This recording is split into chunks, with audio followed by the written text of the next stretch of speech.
Congratulations to our Vail Valley graduates. We're so proud of you. And I'm delighted and honored to introduce your keynote speaker today. Lauren Casteel serves as the president and CEO of the Women's Foundation of Colorado. The Women's Foundation does work in the Vail Valley, and it's so fitting that she would be a speaker for all of you today. She's also a very accomplished nonprofit leader in Colorado, having led a number of other foundations. She's also known to be a champion and expert for inclusivity and diversity, and I hope you will enjoy her words. Hello, graduates of the Colorado Mountain College Vail Valley campus. Today, 265 eagles are soaring across the virtual stage of a major milestone, and your achievement is no less powerful or real. I truly want you to feel pride welling up inside and bursting out of you. Congratulations! I'm Lauren Casteel, President and CEO of the Women's Foundation of Colorado. Our vision is that every Colorado woman and girl will prosper along with men.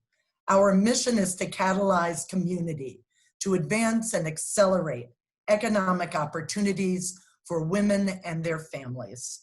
Our work is clearly more important today and for the future than when we were founded 33 years ago.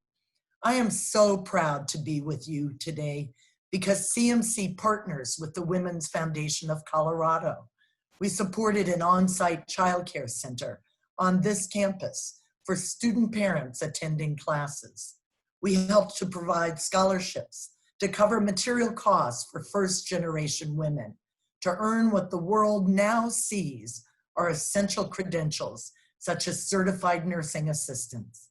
And we funded the GARCO-SO project, Go to Work Women in Transition, receiving required hours of work experience. A worn and yellowed paper on my office bulletin board reads, "I used to think I knew everything. Then I regained consciousness." When did I think I knew everything? Probably in my 20s. Living in segregated Atlanta, I witnessed as a Black child the progress through the civil rights movement and was inspired by images of throngs of Americans at the March on Washington for Jobs and Freedom. I survived a series of significant traumas in my adolescence. I flunked out of college at 20. Later, I got my degree while working full-time. It took me 7 years. I married and found by sheer luck an entry-level position in a field, community television, I loved working hard at. I saw clear skies ahead. I was pretty certain I'd learned all the lessons I needed to know. I was wrong. Your celebration today represents a success that will serve you in ways you can't imagine. The reality is that your certificate or degree means welcome to the world of lifelong learning. We will never know everything. I suspect that most of you, like me when I graduated, have been through some things to get here. You not only have new technical, intellectual, and academic skills, but also life skills of resiliency, communication, self-advocacy, empathy, navigation of complex situations, perseverance, curiosity, and hope. As you graduate with families and friends scattered, perhaps across the country or the world, you could be overcome by disappointment that this celebration is perhaps lonely, or in the words of today, muted. But hope got you to where you are today, and nothing can mute your success. It's also possible that you come from families that work or are pursuing careers yourselves, as the role of the essential worker is being re-examined in our society. Similarly, those who are those workers are being unveiled, and you are they. Your achievements in nursing, applied science, childhood education, sustainability, elementary education, and phlebotomy are and will continue to be essential, just as are the arts, technology, media, and paralegal skills. Just as innovation in affordable housing and real estate will create new opportunities. Just as the backbone are women, hourly wage workers, people of color, immigrants, and refugees. Whatever your background or identity, your lived experience, coupled with your CMC education, makes you invaluable and undeniable. You're finally being seen as the backbones of this country gives me hope.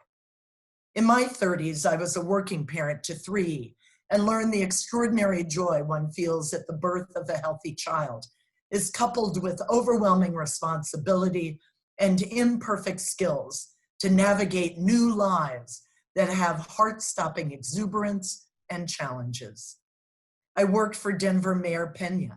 The oil busts sent our economy into the doldrums. The AIDS epidemic brought death to the gay community, who were treated too often with vilification.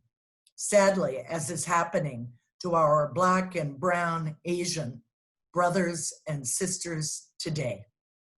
Gangs and crack cocaine crept into the neighborhoods.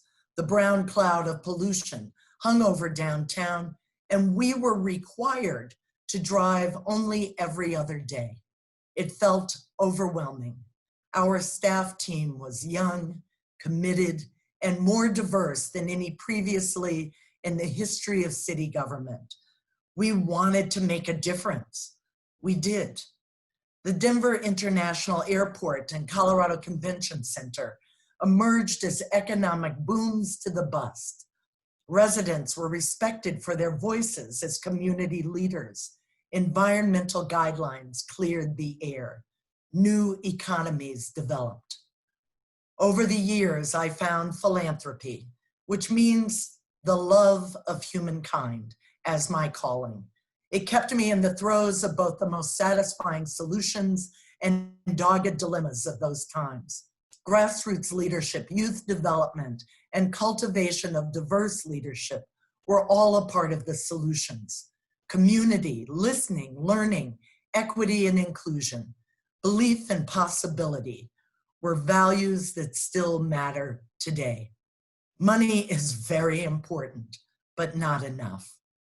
I divorced and became a single mom. I climbed to a 14er mountain summit. I asked my team to help me by reminding me to breathe. I cried because the climb was so hard. A few years later, I was thrown into the churning waters of the largest river rapid in the Americas. Banged up and freezing, I made it to solid ground because I remembered to put my feet forward. Again, I cried. And then there was 9/11. In that same September month of 2001 in New York City, I was one of a dozen people on a plane flying past the World Trade Center's gaping hole. I rushed to my family as the bagpipes wailed everywhere for funerals of fallen first responders. I thought it couldn't get any worse.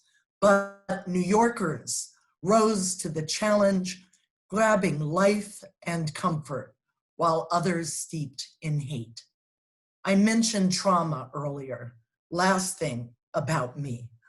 At 16, the summer of 1970, I was selected to spend 3 weeks with a small group of American students in Czechoslovakia during the Russian occupation.